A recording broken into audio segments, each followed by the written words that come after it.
Hello বন্ধুরা, welcome to only sports. তো এই ভিডিওতে আবারও আইপিএল নিয়ে আপডেট রয়েছে। আইপিএলে কলকাতা নাইট রাইডার্সকে নিয়ে আপডেট রয়েছে। তো এই ভিডিওতে Kolkata night Riders IPL auction থেকে 3 বিধ্বংসী প্লেয়ারকে কিনতে পারে। তো তারা কারা, সেই সব বিষয়ে আলোচনা করব। তো ভিডিওটি সবাই শেষ পর্যন্ত দেখতে থাকো। আর চ্যানেলে নতুন হয়ে থাকলে চ্যানেলটি সাবস্ক্রাইব করে পাশে থাকা বেল আইকনটিকে অন করে পাশে থেকো। তো ফার্স্টে কলকাতা নাইট রাইডার্স একজন ওপেনারের পাশাপাশি একজন উইকেট কিপার লাগবে। তো সেই জায়গায় উইকেট কিপার ও ওপেনারের কথা যদি বলা যায়, তো সেই জায়গায় সবার প্রথমে যে নামটা মাথায় আসবে সেটা হলো জস বাটলার, যার দিকে কলকাতা নাইট রাইডার্স তাকিয়ে রয়েছে। জস বাটলার, তাকে কলকাতা নাইট রাইডার্স অকশন থেকে তুলতে পারে, সেরকমই কলকাতা নাইট রাইডার্সের টার্গেট রয়েছে জস বাটলারের প্রতি। তো জস বাটলারের আগে আমি সাজেস্ট করব ফিল সল্টকে তোলা উচিত। ফিল সল্ট যে আগের বছরও কলকাতায় খেলে গেছে, কলকাতার হয়ে সেকেন্ড হাইয়েস্ট রানস করার ছিল। তো সেটাই ফিল সল্ট আগের বছর কলকাতায় কিভাবে খেলে গেছে সেটা নতুন করে মনে করানোর কিছু নেই। তো সেই জায়গায় ফিল সল্টকে কলকাতা যদি টার্গেট করে আবারও যদি কলকাতা তুলতে পারে তো সেই জায়গায় খুবই ভালো হয়। আর যদি ক্যাপ্টেনের দিক থেকে দেখে তাহলে জস বাটলারকে নিতে পারে। জস বাটলার যে কিনা একজন ভালো উইকেট কিপারের পাশাপাশি একজন ভালো ওপেনার, তার সঙ্গে একজন ভালো ক্যাপ্টেন,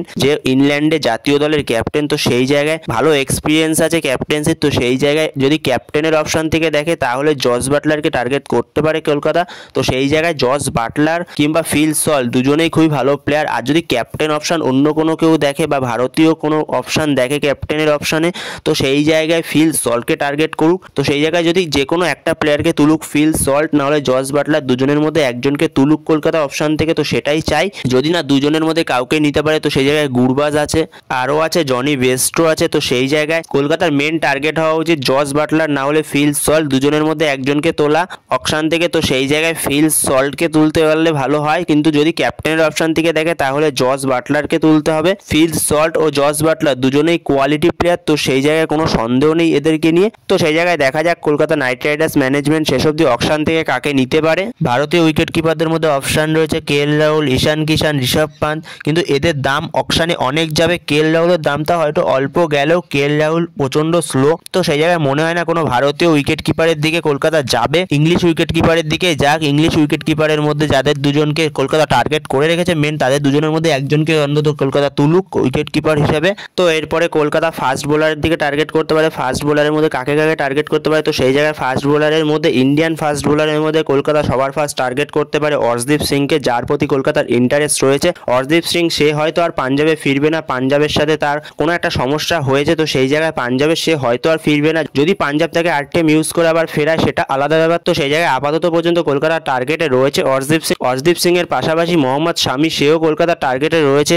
মোহাম্মদ শামি সে দীর্ঘ অনেক দিন পরে চোট কাটিয়ে সে মাঠে ফিরেছে আবারও, তো তাকে নেওয়ারও চেষ্টা করবে কলকাতা অকশনে। তো সেই জায়গায় এই দুটো বোলারের মধ্যে যদি কাউকে নিতে পারে কলকাতা তো কলকাতার জন্য খুবই লাভবান হবে কলকাতা। তো সেই জায়গায় দুটো বোলার দুজনেই কোয়ালিটি বোলার, যে কিনা পাওয়ার প্লেতে 2 ওভার এবং ডেতে 2 ওভার আরামসে করে দিতে পারবে। কলকাতার কাছে এমনি বোলিং অপশন অনেক আছে। কলকাতা যে 6 জনকে রিটেন করেছে 6 জনের মধ্যে প্রায় 6 জনই বোলিং করতে পারে, যেখানে সুনীল নারিন, বরুণ চক্রবর্তী ও হর্ষিত রানা এদের 3 জনকে দিয়ে অলরেডি 12 ওভার কলকাতার এখানেই কমপ্লিট হয়ে যাচ্ছে। আর 8 ওভারের বোলিং কলকাতা দরকার। 8 ওভারের মধ্যেও আছে আন্দ্রে রাসেল, যে কিনা আরও 2 থেকে 3 ওভার দিয়ে দেবে। 15 ওভার অবধি কলকাতার বোলিং সেটেলড আছে।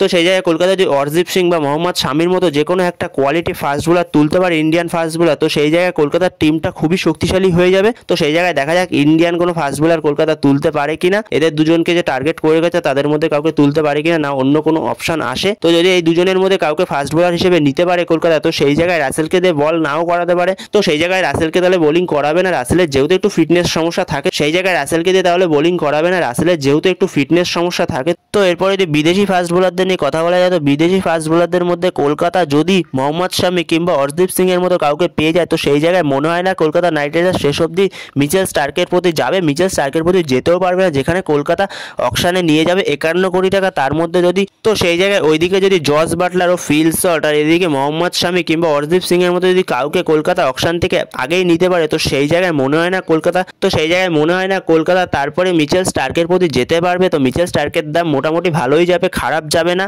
ধরে নাও 18-19 কোটিও যেতে পারে মিচেল স্টার্কের দাম। তো সেই জায়গায় মিচেল স্টার্কের দাম ভালোই যাবে। তো মিচেল স্টার্ককে না টার্গেট করে কলকাতার আরেকটা ভালো অপশন হতে পারে, সেটা হলো ট্রেন্ট বোল্ট। ট্রেন্ট বোল্টকে কলকাতা নিতে পারে, ট্রেন্ট বোল্টের প্রতি কলকাতা যেতে পারে। কলকাতা ট্রেন্ট বোল্টের প্রতি ভালো একটা বিট করতে পারে। ট্রেন্ট বোল্টকে হয়তো 8-9 কোটিতে পেয়েও যেতে পারে, জোর 10-12 কোটির মধ্যে হয়তো পেয়েও যেতে পারে। তো সেই জায়গায় ট্রেন্ট বোল্টের প্রতি কলকাতা ইন্টারেস্ট থাকতে পারে।